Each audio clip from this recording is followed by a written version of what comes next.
Hey plant lovers, welcome back to my YouTube channel, and today I'm going to talk about such a beautiful foliage plant which is known for its green glossy leaves, and it's none other than Agalonema.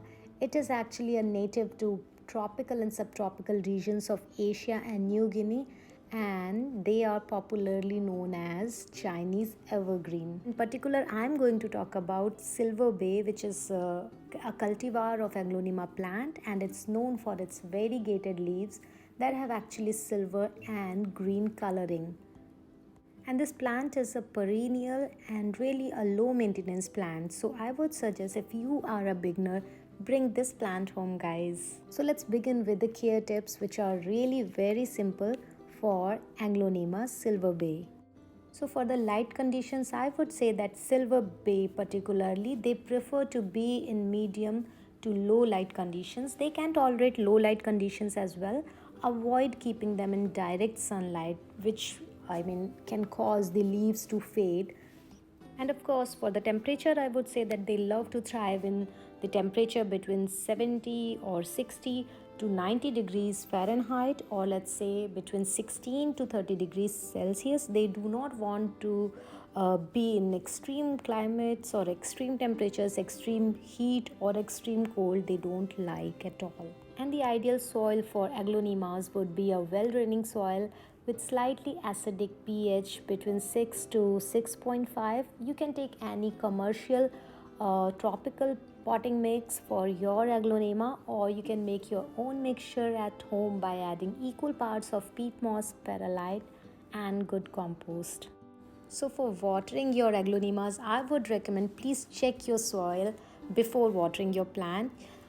General rule of thumb which I follow for watering my plants is just by placing my fingers 2-3 inches down in the soil.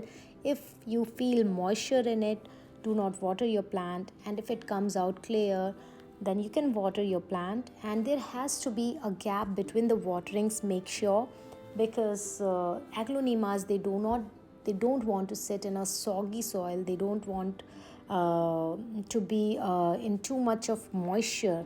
So make sure, check the soil before watering your plant. And if you see any yellow or brown turning leaves, you can just trim away with your scissors.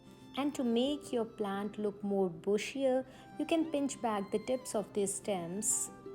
These plants actually, they love the high humidity levels between 60 to 80%, or you can use a pebble tray or a gravel tray for your plant. And once in a month, you can just wipe down all the leaves with a damp cloth. That will help them to look more beautiful and more glossy. You can fertilize your plant once in a month during growing season, spring and summer, with a liquid organic fertilizer. And you can propagate new plants with the stem cuttings. And when it comes to repotting your Agalonema, I would recommend that they really don't want to be repotted very often. Once in a 2-3 years, you can think about repotting the plant if you see the signals, or if you find your plant extremely root bound, then you can repot your plant. Just make sure, take a bigger container, an inch or two size bigger than the previous one, with good drainage holes. So that was all about the care tips, guys. It's a really easy and low maintenance plant, a good one for the beginners. And it comes in different varieties like red, Silver Bay, or so many different varieties you can find in them. Just make sure before purchasing any of your Agalonemas, make sure, check the stems, if they look healthy, and get the plants which has more stems and more sprouts. If you see more sprouts, more leaves, then go for that one. And just check for the healthy leaves. If you find any browning spots on your leaves, then do not buy that plant. And avoid keeping them in extreme weathers, extreme heat or extreme cooler weather. And if you really like this video, give a thumbs up and do subscribe to my channel. And I will come up with another video on some other plant. Till then, take care, stay happy, and happy planting.